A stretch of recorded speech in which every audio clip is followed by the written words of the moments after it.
Isang beses lang tayo mabubuhay sa mundo.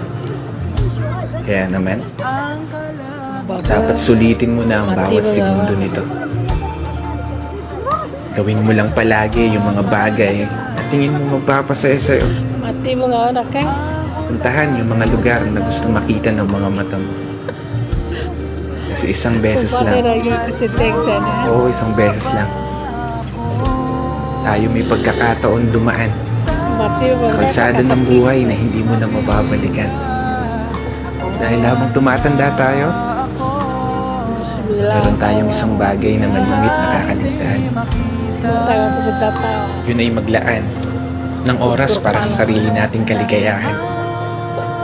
Kasi karamihan sa atin, puro trabaho na lamang nasa isip. Pinoy ang driver na.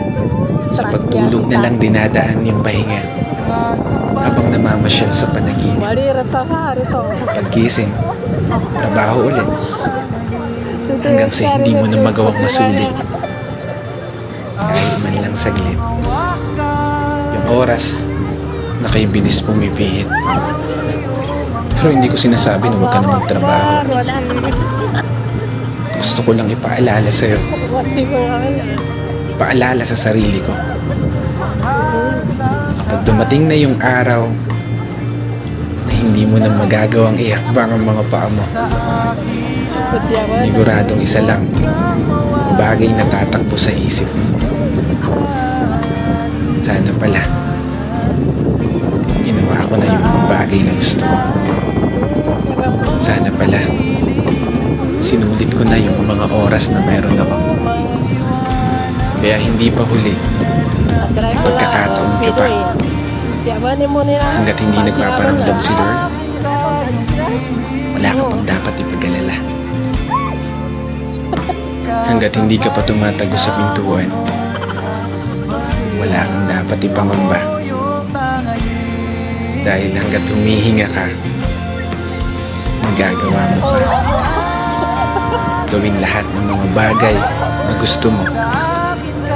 Basta masaya ka. Walang makakapigil sa'yo. Buhay mo yan. Kaya kung umabot ka hanggang dito at patuloy na nakikinig, maraming salamat. Dahil gaya mo, ginagawa ko lang din kung ano yung pangarap ko. Minsan ako masaya.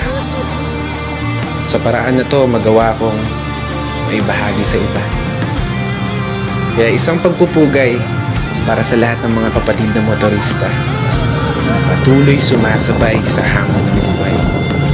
This is your brother Matt for today's video.